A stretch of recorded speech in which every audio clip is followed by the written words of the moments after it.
Hey guys, welcome back to the channel. This is going to be the first video of the build series on the F-150. Right now, I'm going to be tearing apart the front end, which I actually kind of started doing before I realized that I probably need to be filming some of this. But if you're just tuning in for the first time, what I'm going to do is get the clip off the front of this, or get the doghouse off of it, pull the engine out. Engine needs to come out anyway, whether I keep it or don't keep it. It needs to come out because, one, I'm going to change the front suspension on this, but two, it's got all kinds of oil leaks, so I need to address all that stuff anyway with it out. So we'll do that, and then we'll take the bed off. I'm going to 4-link the rear, front end. Once I've got everything tore apart, we'll dive a little deeper on whether it's going to be the Dodge Dakota clip or if I'm just going to do a Mustang 2 clip. I have 2 Dakota clips, so either one will work great. And I can go 5-lug on those 4.5-inch bolt pattern. So I'm going to get started. Like I said, I'm going to turn this on time lapse for you. So once I get stopped somewhere, I'll check back in with you. Otherwise, we'll just keep trucking until I've got the whole clip off. And then at some point, I'm going to have to get this thing over here on the lift. So that'll make it easier on probably getting the engine and everything pulled out of it. And then we get a little more, well, for one, it'll get me closer to the welder when I need it, because my cord's not quite long enough to reach all the way over here anyway, I don't think. But I'd rather put it on the lift because I know the lift is level. It's more kind of like a jig table, even though it's not. But it just makes it easier because everything's level. So without rambling on a whole lot more, I'm going to get started and enjoy the show.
Another day back on the F150 flareside build, and as you can see, I got the engine, the inner fenders, core support, all that crap out of the way.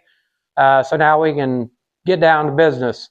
I did put a fender on and a step back on just to mock it up for ride height purposes. I am basically running 6 inches off the ground from the lowest point of the truck, which is the step. All right, guys, so as you can see, I've got about, now this is just the stock wheels, 27.5 inch, or actually about a 27 inch diameter tire. So at ride height, if I was to run those, I still got, like 2 inches, maybe 1.5 inches of clearance there for turning or whatever. And so, but I can run up to a 28 inch diameter wheel where I'm at and steer fine. Now, obviously, if I airbag this, I can raise it up, get all, I can put, I don't think I can put 22s on this, but I'm pretty sure I could put 20s on it, no problem. Well, I know I can put 20s on it, no problem. I'm just not sure about the 22s. So, as you can see, I've got everything leveled up where I want it. I don't know how well you can see that, but I've got little blocks of wood under the bump stops on the front. And that gets me up to my ride height where I'm going to run at. And so with that, the cab is level to the ground, the back is level, so this lift is level, so the truck is level side to side and front to back. And so that's where my, like I said, my starting points are going to be at. 36 inches off the ground right here on both sides. And that's where it's at now. That's ride height. So I had to let the lift down so I could show you guys. I'm going to cut it, slice it right here, slice the frame on both sides. And I'm going to leave all that area back here for now, because the frame on this is 1.5, maybe 1.25 inches narrower than the other frame. And that's the outside of the other frame, and it's boxed frame. So I'm hoping I can pie cut this frame, which I should be able to, not 3/4 inch on each side, shouldn't be that big of a deal. And then I can slide that other frame right inside of this one. When we get to that point, I'll show you more of what I'm talking about, but I think you guys probably know. But anyway, that should work out with that frame, or just being able to slide my frame right into that one. I've done all the calculations and everything should be where I want. I think the first thing I'm going to do is get my brake lines disconnected on the front. And then I'm just going to, I still need to prop the truck up. Right now it's at ride height, but I'm going to have to jack the front end up so I can put stands under it. So it's going to be sitting up high in the front end, which will help when I go cutting this, because it'll allow the frame to kind of come away from the frame so I don't tear any blade or kill my blade. So I'm going to cut it right behind that shock tower. Like I said, I don't need all that frame, because I'm going to go damn near back to the where the trailing arms mount. I'm going to cut it there. I can cut it back later, but I'm going to leave as much as I can. That way when I shove the new frame under it, or in it, I can pie cut it as I go. And I don't know if that's the right word for it or not, but anyway, that's what I'm going to call it. So basically I'm going to bow the frame. I'm going to split it at the top and bottom, where it C-channels, where where it rounds over, and then that way I can flare the fender, or the frame out, and then I can slide that frame in, and then I can hammer the forward frame back over to or slice it back over to give me a good place to weld. And then once I weld it, I will box it real good on both sides. Shouldn't be a problem. I think it'll work fine. I've got my measurements on where my core support needs to be. Actually, I do need to, I got the height measured, but I do need to because I do need to measure from the cab to the bolts there. Honestly, I don't think it makes that big of a difference. Once you put the fenders on, you can pretty well line it up anyway. But I'm going to do that because I do have my measurements to the floor to those, which is 19 inches where it's at now. And but I do need to get from the cab to that, and then I need to get an X measurement on it. But I do have all my other measurements. Center of the wheelbase is where these bolt holes are. I don't know if you can see. Yeah, so that's the clamps that hold the coil springs on. That is center of the front end. So I've got my measurements from that to the firewall, which you probably can't see that, but I've got it marked on the firewall where I measured it and how much on both sides. And I've got my X measurements and all that stuff, so I know where to put the truck back at, ride height wise, and where the wheelbase is going to go. And I can always throw fender back on both sides to line it up good. I'm going to get this fender off, and we're going to start cutting.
Alright guys, front end's off, as you can see.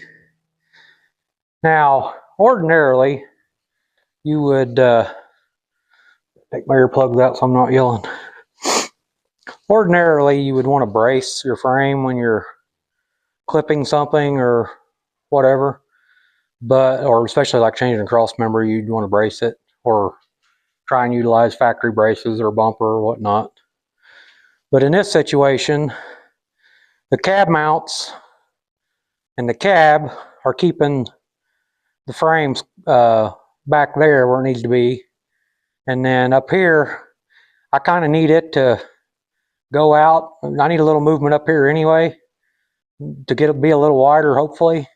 So that's the only reason I didn't brace this up here, is because I've got to widen it anyway. So I don't know if it moved much at all, if any.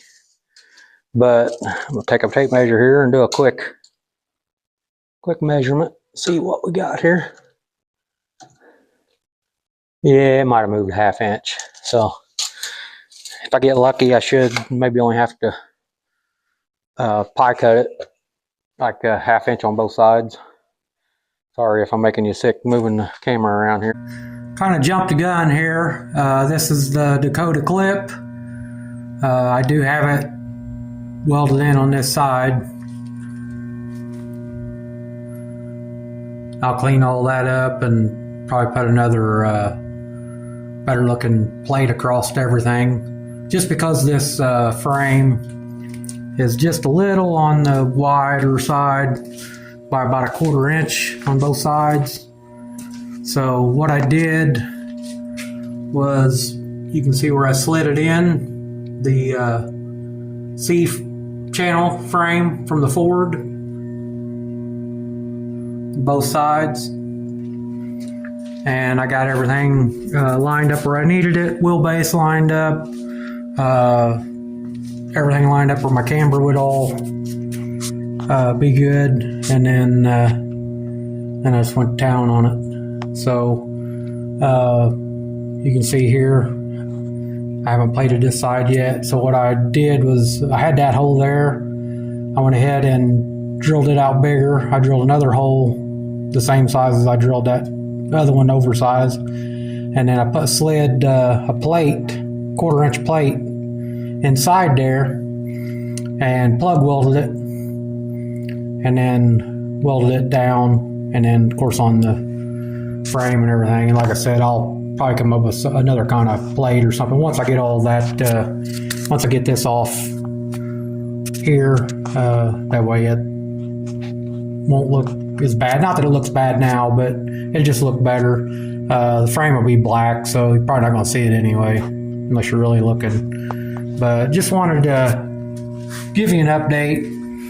I know I kind of, like I said, jumped the gun and went ahead and got this thing, got rolling on this, and just didn't have time to film it. So once I get everything finished welded up, and I will, like on the back, where that I'll make like a plate that will go from the outside here down to the inside of the C channel of the Ford frame. So everything else will work out just fine. Like I said, the caster will be fine, and I will have to, I will have to cut the front horns off anyway, because where they start raising up right here, I need to be down here for my core support. So if I cut it back to right here and it just comes straight out with some 2x4 or 2x3 tubing, then I can put my mounts in the right spots for the core support. So I just wanted to give you an update there. Here's, like I said, here's a little better look at what I did. But once like I said, I'll clean that up. Once I get these plates here off, I'll probably go with something solid across here. I'm not real sure yet. I don't even know that I need to. I mean, that's burning in there pretty good. I don't think it's going to go anywhere. So I do have to, fill in the bottom here, and I'll make a gusset or whatever for that. But yeah, I honestly don't think it's going to be that big of an issue. The way I've got it right there is plenty strong enough. All right, guys, it is another day, and as you can see, the truck is bed's back on the truck, pushed over to the other side of the garage.